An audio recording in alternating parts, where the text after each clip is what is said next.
बता दें कि आप देख रहे हैं आर पब्लिक न्यूज चैनल देश की आवाज। अलीगढ़ में आज अलीगढ़ में ईद को लेकर एआईएमआईएम का नया फरमान।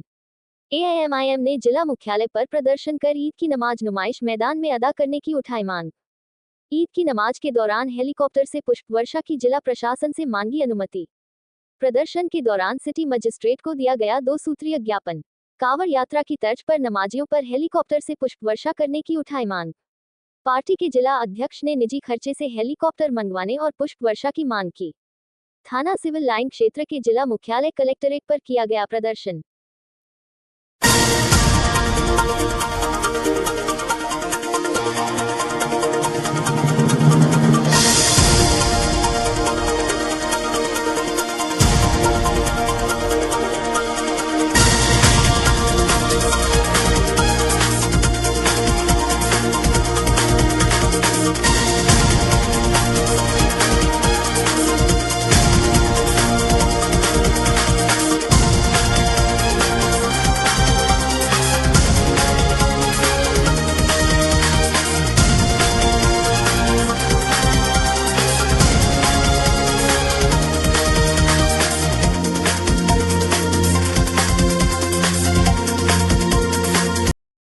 दिनांक 20-21 मार्च 2026 को ईद उल फितर के मौके पर ईदगाह शाहजहां ईदगाह जीवनगढ़ ऊपरकोट मस्जिद से हेलीकॉप्टर से नमाजियों के ऊपर कुछ बरसात की अनुमति।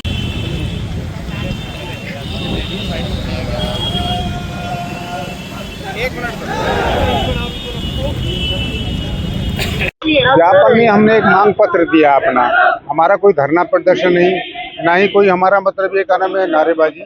हमने सिर्फ एक मांग पत्र दिया है, जो कि हमने पहला मांग पत्र है हमारा कि ये ईद की नमाज 21 या 20 को होगी रोजे के बाद में।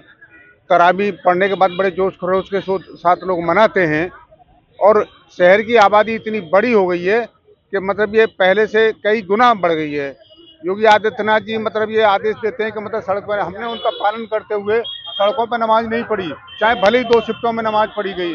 2 शिफ्टों में नमाज पढ़ने के बाद भी कुछ लोग वंचित रह जाते हैं, तो इसीलिए हमने ये मांग करी है कि हमें भी अनुमति दी जाए कि नुमाइश ग्राउंड में। भाई मुजम्मिल साहब ने, नवाब साहब ने ये जगह जो दी है नुमाइश के लिए दी थी, लेकिन यहाँ बहुत से आयोजन नए तरीके से हो रहे हैं। या तो इसमें खाली नुमाइश ही लगाई जाए, या फिर जो का जब आयोजन हो रहे हैं इसमें रावण दहन भी होता है, इसमें होली मिलन भी होता है, इसमें ईद मिलन भी होता है, और भिन्न भिन्न पार्टियों के मतलब ये राजनीतिक मतलब ये सभाएं होती हैं, रैलियां होती हैं। तो हमारे मतलब ये क्या नाम है, इसे नमाज की अनुमति देने में क्या आपत्ति है? तो क्या इस तरह का सरकार भेदभाव रख रही है, जबकि सरकार का तो नारा सबका साथ सबका विकास। अगर ये सबका साथ सबका विकास और सबका मतलब ये साथ होता तो हमें भी 3 साल हम जो अनुमति मांग रहे हैं हमें भी अनुमति दे दी जाती। इसमें क्या आपत्ति है? हम कोई नया ऐसा तो है नहीं कि वहाँ कोई मतलब वो करेंगे धरना प्रदर्शन करेंगे या कोई मतलब ताड़म मचाएंगे। हम सिर्फ शांति के साथ में 15 मिनट के लिए नमाज पढ़ेंगे बस। तो उसकी अनुमति देने में क्या परेशानी है? अगर नहीं मिलती अनुमति तो क्या रहेगा? नहीं, ये तो प्रशासन है, ये भेदभावपूर्ण रवैया अपनाना है इनका। दोहरी नीति अपना रहे हैं, हमारे साथ कुछ और दूसरों के साथ कुछ और। रही बात ये, हमने जो पुष्प वर्षा करने के लिए दूसरा मांग पत्र दिया है, तो हम जो है इसमें भाईचारा कायम करने के लिए मतलब मिसाल बनाना चाहते हैं। अगर ये हमें हमारे खर्चे पर अनुमति देते हैं, 3 साल से हम कर रहे हैं और नहीं मिल रही है, हमें तरह तरह के मतलब किसी भी कारणवश नहीं मिल रही है।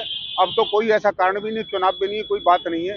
तो मतलब नाम ज्ञापन दिया है, क्या आश्वासन डीएम साहब को मतलब ये ज्ञापन दिया है। तो मैं एक चीज आपको बताना चाह रहा हूँ, अगर हमें फुल पुष्प वर्षा अपने खर्चे पर देनी तो हम आने वाले समय में हम जो है मतलब ये क्या नाम है, तुम्हारे जब ये कांवड़ यात्रा चलती है सावन के महीने, हम कांवड़ियों पे भी फूल बरसाने का काम करेंगे, समझे, जिससे कि भाईचारे मिसाल कायम हो। हम ऐसा नहीं है खाली हम अपने लिए मांग रहे हैं और अपने खर्चे से। हेलीकॉप्टर उतरेगा नहीं जमीन पे, खाली 10 मिनट में पुष्प वर्षा करके वापस लौट जाएगा। यहाँ ना तो फोर्स की आवश्यकता होगी, ना डॉक्टर की, ना हेलीपैड की, ना अग्नि उसकी मतलब फायर ब्रिगेड की, किसी की आवश्यकता नहीं होगी। सिर्फ अनुमति की जरूरत होगी।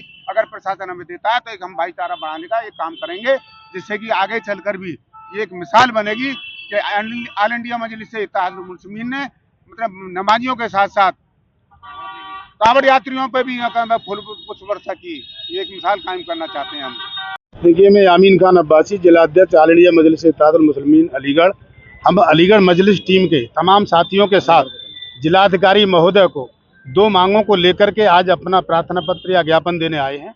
हमारी पहली मांग यह है कि जिस तरीके से एक महीने के रोजे तरावी की नमाज और लंबी इबादत के बाद हम ऑल इंडिया मजलिस इत्तेहादुल मुस्लिमीन ये चाहती है कि हम लगातार 3 वर्षों से जिलाधिकारी से हेलीकॉप्टर से नमाजियों पर पुष्प वर्षा करने के लिए अनुमति मांगते चले आ रहे हैं, लेकिन एक बार विधानसभा का चुनाव आ गया, एक बार लोकसभा का चुनाव आ गया, एक बार नगर निगम का चुनाव आ गया और जिलाधिकारी ने आचार संहिता का मतलब जो है बहाना हवाला देते हुए हमें अनुमति नहीं दी। लेकिन अब कोई चुनाव नहीं है, तो हमारी ये मांग है कि जिस तरीके से उत्तर प्रदेश के मुख्यमंत्री तमाम अयोध्या में, मथुरा में, काशी में, हरिद्वार में, वाराणसी में तमाम कांवड़ियों पर, तमाम शिव भक्तों पर, राम भक्तों पर सरकारी पैसे से फूलों की वर्षा करना चाहते हैं, ऑल इंडिया मजलिस इत्तेहादुल मुस्लिमीन अपने खर्चे पर नमाजियों पर अलीगढ़ में शाहजमाल, जीवनगढ़, ऊपरकोट, जमालपुर जहाँ जहाँ ईद की नमाज होगी वहाँ पर नमाजियों पर पुष्प वर्षा करने के लिए अनुमति चाहती है कि हमें हेलीकॉप्टर से पुष्प वर्षा करने की अनुमति दी जाए।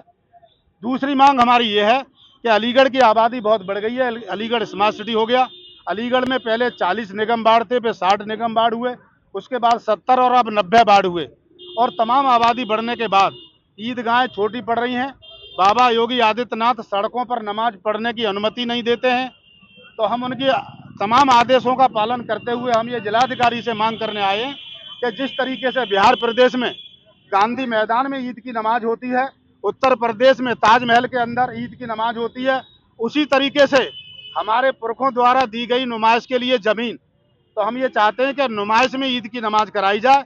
ईद उल फितर और ईद उल अजहा की 2 नमाजें होती हैं साल में, तो हम जिलाधिकारी से ये मांग करेंगे कि नुमाइश ग्राउंड में जब रावण का मेला लग सकता है, मेघनाथ के पुतले फूंक सकते हैं या उसमें होली मिलन समारोह हो सकता है, तमाम राजनीतिक पार्टियों की रैलियां हो सकती हैं, उसमें बालू बदरपुर का ठेका उठ सकता है, उसमें मंगल का बाजार लग सकता है, तो हमें 15 मिनट के लिए नमाज पढ़ने के लिए हमें भी मौका दिया जाए। ये मांग हमने जिलाधिकारी से की है। अगर ये मांग आपकी पूरी नहीं होती तो नेक्स्ट कदम क्या रहेगा? देखिए, अगर हमारी मांग करना हमारा अधिकार है, संविधान ने सबको बराबरी का अधिकार दिया है और सभी को अधिकार है अपनी मांग रखने का।